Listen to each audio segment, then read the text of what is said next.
निमोण तळेगाव या दुष्काळी भागाला वरदान ठरणारी भोजापूर पूरचारी ही जलसंधारण विभागाकडून जलसंपदा विभागाकडे हस्तांतरित करण्याचा निर्णय घेण्यात आला आहे। या पूरचारीचे प्रलंबित राहिलेले कामं लवकरात लवकर पूर्ण करून द्यावीत असे निर्देश आमदार अमोल खताळ यांनी जलसंधारण विभागाच्या अधिकाऱ्यांना दिले।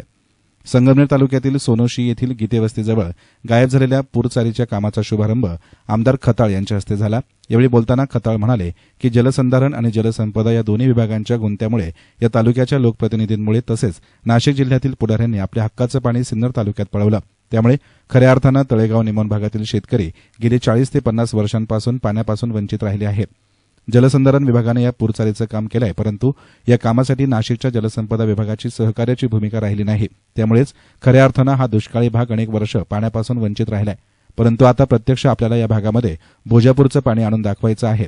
याबाबत जलसंपदा मंत्री राधाकृष्ण विखे पाटील यांच्या समवेत बैठक पण झाली आहे। ही पूरचारी जलसंधारण विभागाकडून जलसंपदा विभागाकडे वर्ग केली आहे। त्यामुळे आता या पूरचारीचं काम थांबणार नाही, तर अतिजलद गतीनं सुरू होणार असल्याचा विश्वास आमदार खताळ यांनी या भागातील शेतकऱ्यांना दिलाय। या लोकांची भोजापूरच्या लोकांची मागणी त्यानुसारच होईल। पाईपाचा विषय काही राहणार नाही, तो संपला विषय। त्यातल्या त्यात बी आता हे जलसंधारण जलसंपदामुळे आपले लोक पाण्यापासून वंचित राहिले।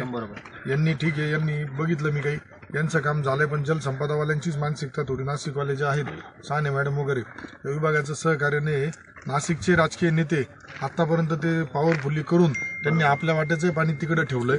आपल्या इथल्या यापूर्वीच्या लोकप्रतिनिधींनी दुर्दैवाने याच्यामध्ये कधीच लक्ष दिलं नाही। त्यांना ते फक्त कारखान्याचंच टँकर भरून आणायचं होतं, दूध सांगायचं आणि तुम्हाला पाणी दाखवायचं होतं।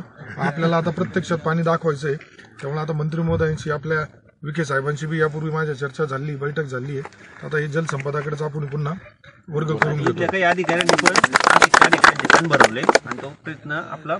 याप्रसंगी जलसंधारण विभागाचे उपविभागीय जलसंधारण अधिकारी कपिल बिडगर, सुरेश मंडलिक, भोजापूर पूरचारी संघर्ष समितीचे प्रमुख किसन चत्तर, भाजपचे ज्येष्ठ नेते भीमराज चत्तर, शिवसेना जिल्हा संघटक विठ्ठल घोरपडे, तालुका प्रमुख राजेंद्र सोनवणे, भाजपचे युवा नेते अमोल दिघे, दी बाप कंपनीचे प्रमुख रावसाहेब घुगे, भाऊसाहेब घुगे, गणेश दिघे, भाजप ओबीसी मोर्चाचे जिल्हा उपाध्यक्ष प्रकाश सानप, रवी सोनवणे, सचिन आभाळे, डॉक्टर आर.पी. दिघे, राजू जाणेकर, सुनील दिघे, शंकर चत्तर, सोपान कांदळकर, संपत फड, राजेंद्र आहेर, अनिल बोराडे, काशीनाथ बोराडे, श्रीकांत सोनवणे, अशोक गोडगे, भाऊसाहेब सोनवणे, प्रकाश सोनवणे यांच्यासह सोनोशी, नानस दुमाला, तळेगाव, चिंचोली, गुरव या भागातील शेतकरी मोठ्या संख्येनं उपस्थित होते। एसएन मीडियासाठी प्रतिनिधी गोरक्ष नेहे, संगमनेर।